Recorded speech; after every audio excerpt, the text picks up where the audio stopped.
നമസ്കാരം. On air മീഡിയയിലേക്ക് സ്വാഗതം.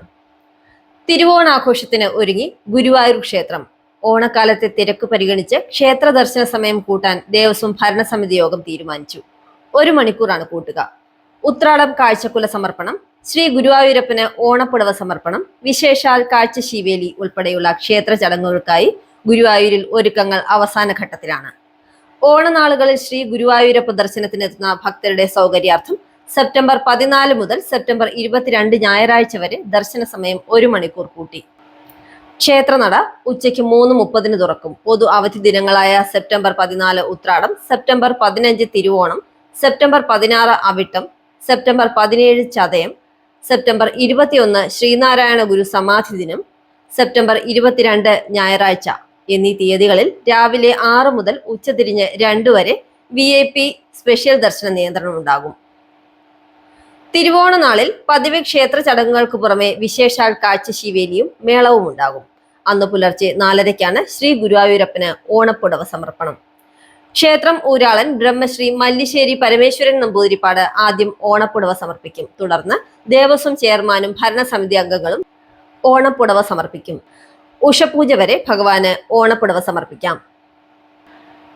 മുതിർന്ന കമ്മ്യൂണിസ്റ്റ് നേതാവും CPM ജനറൽ സെക്രട്ടറിയുമായ സീതാറാം യെച്ചൂരി അന്തരിച്ചു. 72 വയസ്സായിരുന്നു. ശ്വാസകോശ അണുബാധയെ തുടർന്ന് ദില്ലി എയിംസിൽ ചികിത്സയിലിരിക്കെയാണ് മരണം.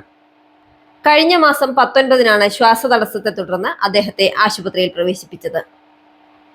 എയിംസിൽ സൂക്ഷിച്ചിരിക്കുന്ന മൃതദേഹം ഇന്ന് ഡൽഹിയിലുള്ള വസന്ത് കുഞ്ചിലുള്ള വസതിയിലേക്ക് കൊണ്ടുപോകും.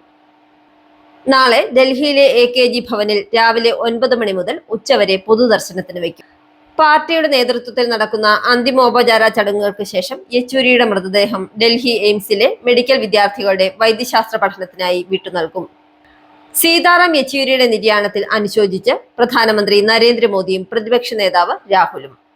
കമ്മ്യൂണിസ്റ്റ് എതിരാളികൾക്ക് പോലും സ്നേഹത്തോടെയും ആദരവോടെയും സമീപിക്കാൻ കഴിഞ്ഞ നേതാവായിരുന്നു സീതാറാം യെച്ചൂരി എന്ന് മുഖ്യമന്ത്രി പിണറായി വിജയൻ.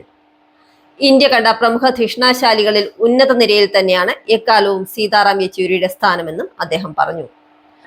അങ്ങേയറ്റം ഹൃദയഭാരത്തോടെ അദ്ദേഹത്തിന്റെ ഓർമ്മകൾക്ക് മുന്നിൽ ആദരാഞ്ജലികൾ അർപ്പിക്കുന്നുവെന്നും മുഖ്യമന്ത്രി പറഞ്ഞു.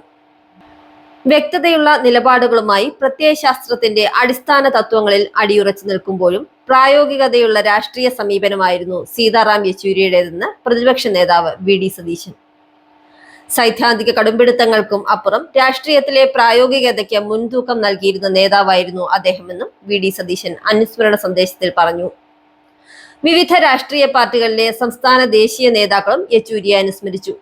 EP Jayarajan, TP Ramakrishnan, Ramesh Chennithala, K Surendran, D രാജ തുടങ്ങിയ നിരവധി നേതാക്കളാണ് യെച്ചൂരിക്ക് ആദരാഞ്ജലികൾ അർപ്പിച്ചത്.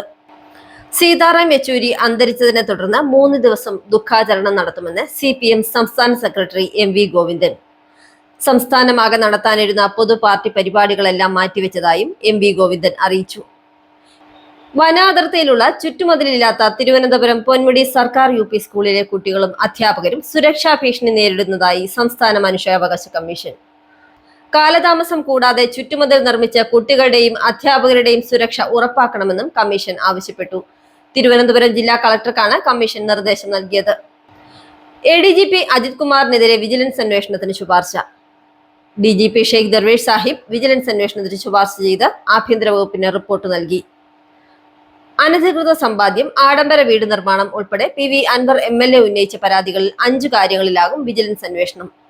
വൈകാതെ ഉത്തരവിറങ്ങും. താനൂർ കസ്റ്റഡി മരണ കേസിൽ മലപ്പുറം SP സുജിത് ദാസിനെ CBI വീണ്ടും ചോദ്യം ചെയ്തതായി സൂചന. PV അൻവർ MLAയുമായുള്ള ഫോൺ സംഭാഷണത്തിലെ വെളിപ്പെടുത്തലിന്റെ പശ്ചാത്തലത്തിലാണ് ചോദ്യം ചെയ്യൽ. തിരുവനന്തപുരത്തെ ഓഫീസിൽ വിളിച്ചു വരുത്തിയാണ് ചോദ്യം ചെയ്തത്. കഴിഞ്ഞ വർഷം ഓഗസ്റ്റ് 1-നാണ് മലപ്പുറം താനൂരിൽ പോലീസ് കസ്റ്റഡിയിലിരിക്കെ താമർ ജിഫ്രി എന്ന യുവാവ് മരിച്ചത്. തനിക്കും കുടുംബത്തിനും ഭീഷണിയുണ്ടെന്ന് ചൂണ്ടിക്കാട്ടി പോലീസ് സംരക്ഷണം ആവശ്യപ്പെട്ട് നിലമ്പൂർ MLA PV അൻവർ DGPക്ക് കത്ത് നൽകി. കുടുംബത്തിനും വീടിനും സ്വത്തിനും സംരക്ഷണത്തിനായി പോലീസ് ഉദ്യോഗസ്ഥരെ നിയോഗിക്കണമെന്നാണ് അൻവർ MLAയുടെ ആവശ്യം. കൽപ്പറ്റയിൽ വാഹനാപകടത്തിൽ അന്തരിച്ച ജെൻസന്റെ മൃതദേഹം സംസ്കരിച്ചു. വയനാട് ഉരുൾപൊട്ടലിൽ കുടുംബം നഷ്ടമായ ശ്രുതിയെ തനിച്ചാക്കി ജെൻസണും വിടവാങ്ങി. ഹൃദയവേദനയോടെയാണ് നാടൊന്നാകെ സംസ്കാര ചടങ്ങുകളിൽ പങ്കെടുത്തത്. അമീബിക് മെനിജോ എൻസെഫലൈറ്റിസ് അഥവാ അമീബിക് മസ്തിഷ്ക ജ്വരം ബാധിച്ച് തിരുവനന്തപുരം മെഡിക്കൽ കോളേജിൽ ചികിത്സയിലായിരുന്ന 10 പേരെയും ഡിസ്ചാർജ് ചെയ്തു. ഏകോപനത്തിനും ചികിത്സയ്ക്കും നേതൃത്വം നൽകിയ മെഡിക്കൽ കോളേജിലെയും ആരോഗ്യവകുപ്പിലെയും മുഴുവൻ ടീമിനെയും മന്ത്രി വീണ ജോർജ് അഭിനന്ദിച്ചു. ലൈംഗികാതിക്രമ പരാതിയിൽ സംവിധായകൻ രഞ്ജിത്തിനെ പ്രത്യേക അന്വേഷണ സംഘം ചോദ്യം ചെയ്തു. കൊച്ചിയിലെ ഓഫീസിൽ വിളിച്ചു വരുത്തിയായിരുന്നു ചോദ്യം ചെയ്യൽ. ബംഗാളി നടിയുടെ പരാതിയിലും കോഴിക്കോട്ടെ യുവാവിന്റെ പരാതിയിലും രഞ്ജിത്തിനെതിരെ 2 കേസുകളാണ് രജിസ്റ്റർ ചെയ്തിരിക്കുന്നത്.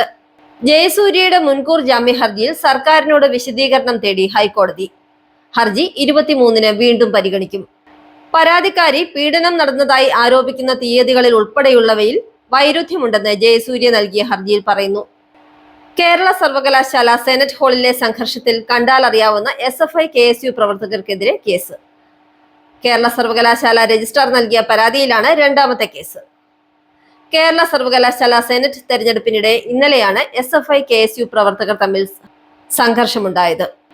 മ്യാൻമറിനും ബംഗ്ലാദേശിനും മുകളിൽ സ്ഥിതി ചെയ്യുന്ന ചക്രവാത ചുഴി ബംഗാൾ ഉൾക്കടലിൽ തീവ്ര ന്യൂനമർദ്ദമായി രൂപപ്പെടാൻ സാധ്യതയുണ്ടെന്ന് കേന്ദ്ര കാലാവസ്ഥാ വകുപ്പ്. ഈ സാഹചര്യത്തിൽ കേരളത്തിൽ അടുത്ത 7 ദിവസം വ്യാപകമായി നേരിയതും ഇടത്തരവുമായ മഴയ്ക്ക് സാധ്യതയുണ്ടെന്നാണ് പ്രവചനം. മണിപ്പൂരിലെ സംഘർഷം രൂക്ഷമാകുന്നതിനിടെ ഗവർണർ ലക്ഷ്മൺ ആചാര്യ സംസ്ഥാനം വിട്ടതായി റിപ്പോർട്ട്. ഗവർണറുടെ കൂടി സാന്നിധ്യത്തിൽ സമാധാന ചർച്ചകൾ സംസ്ഥാനത്ത് നടക്കാനിരിക്കെയാണ് നീക്കം. എന്നാൽ ഗവർണർ സംസ്ഥാനം വിട്ടതായുള്ള റിപ്പോർട്ടുകൾ രാജ്ഭവൻ നിഷേധിച്ചു. കൊൽക്കത്തയിലെ വനിതാ ഡോക്ടറുടെ കൊലപാതകത്തിൽ പ്രതിഷേധിച്ചുള്ള ഡോക്ടർമാരുടെ സമരം ഒത്തുതീർപ്പാകാത്തതിനെ തുടർന്ന് രാജിവെക്കാൻ തയ്യാറെന്ന പ്രഖ്യാപനവുമായി മുഖ്യമന്ത്രി മമതാ ബാനർജി. ജനങ്ങളുടെ താൽപര്യം കണക്കിലെടുത്ത് രാജിക്ക് തയ്യാറാണെന്ന് മുഖ്യമന്ത്രി വ്യക്തമാക്കി. 2023-ലെ ഏകദിന ക്രിക്കറ്റ് ലോകകപ്പ് ഇന്ത്യക്ക് നേടിത്തന്നത് കോടികളുടെ നേട്ടം. ICCയുടെ കണക്കനുസരിച്ച് ഇന്ത്യക്ക് 11,637 കോടി രൂപയുടെ വരുമാനമുണ്ടായി. ലോകകപ്പുമായി ബന്ധപ്പെട്ട് ടൂറിസം മേഖലയിലേക്ക് ഏകദേശം 7,000 കോടിയിലധികം രൂപ എത്തിയെന്നാണ് ICCയുടെ കണക്ക്. നിരവധി മേഖലകളിൽ തൊഴിലവസരങ്ങൾ സൃഷ്ടിച്ചുവെന്നും ICCയുടെ സാമ്പത്തിക റിപ്പോർട്ട് വ്യക്തമാക്കുന്നു. ഏഷ്യൻസ് ചാമ്പ്യൻസ് ട്രോഫി ഹോക്കിയിൽ ഇന്ത്യയുടെ വിജയക്കുറിപ്പ് തുടരുന്നു. കഴിഞ്ഞ ദിവസം മലേഷ്യക്കെതിരെ വൻ ജയം നേടിയ ഇന്ത്യ ഇന്നലെ കൊറിയയെ 1-നെതിരെ 3 ഗോളുകൾക്ക് തകർത്തു. ഇതോടെ ഗ്രൂപ്പ് ഘട്ടത്തിൽ ഇനിയും മത്സരങ്ങൾ ബാക്കി നിൽക്കെ തന്നെ ഇന്ത്യ സെമി ഫൈനൽ ഉറപ്പിച്ചു. നിലവിലെ ചാമ്പ്യന്മാരായ ഇന്ത്യയുടെ ടൂർണമെന്റിലെ തുടർച്ചയായ 4ാം വിജയമാണിത്. ലോകത്തിലെ ഏറ്റവും ധനികരായ ആളുകളുടെ നിരയിലേക്ക് കുതിക്കാൻ ഒരുങ്ങുകയാണ് ഫേസ്ബുക്ക് സ്ഥാപകൻ Mark Zuckerberg. Facebook, Instagram, Threads, WhatsApp തുടങ്ങിയ മെറ്റ പ്ലാറ്റ്ഫോമുകളുടെ CEO-യായ മാർക്ക് സക്കർബർഗിന്റെ ആസ്തി ബ്ലൂംബർഗിന്റെ ഏറ്റവും പുതിയ ബില്യനേഴ്സ് പട്ടിക അനുസരിച്ച് $51 ബില്യൺ വർദ്ധിച്ച് $179 ബില്യൺ ടെസ്ലയുടെ എലോൺ മസ്ക് $248 ബില്യൺ, ആമസോണിന്റെ ജെഫ് ബെസോസ് $202 ബില്യൺ, LVMHന്റെ ബെർണാഡ് അർണോൾട്ട് $180 ബില്യൺ എന്നിവർക്ക് പിന്നിൽ 4ാം സ്ഥാനത്താണ് സക്കർബർഗ് ഇപ്പോഴുള്ളത്. ഈ വർഷം ആരംഭിച്ചപ്പോൾ സമ്പന്നരുടെ പട്ടികയിൽ ഫേസ്ബുക്ക് ഉടമ 6ാം സ്ഥാനത്തായിരുന്നു. $1.3 ട്രില്യൺ വിപണി മൂലധനമുള്ള ലോകത്തിലെ ഏറ്റവും വലിയ കമ്പനിയാണ് മെറ്റ.